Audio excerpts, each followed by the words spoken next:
Здравейте! Този урок е на тема органи на храненето. В предишния урок се запознахме с органите на движението, а в днешния ще видим кои органи ни помагат да се храним.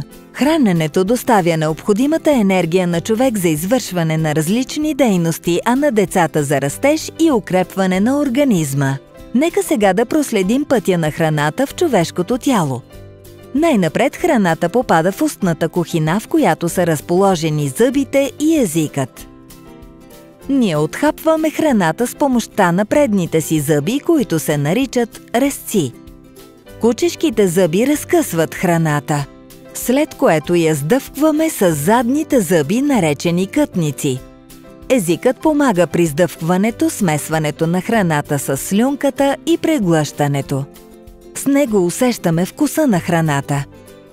Преглъщайки храната, тя преминава през хранопровода и стига до стомаха. Там храната се смила и се отправя към тънкото черво.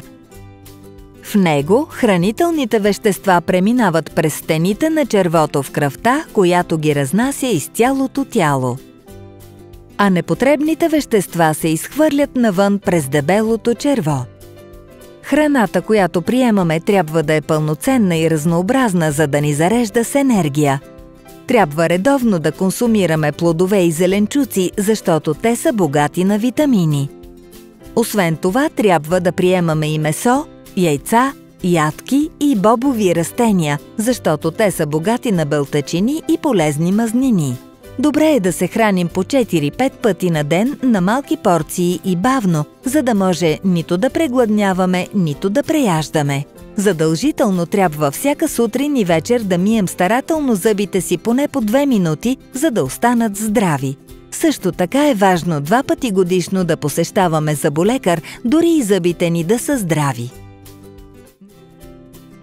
Ако ви харесва да учите с Академико, абонирайте се за канала и гледайте още видеоуроци!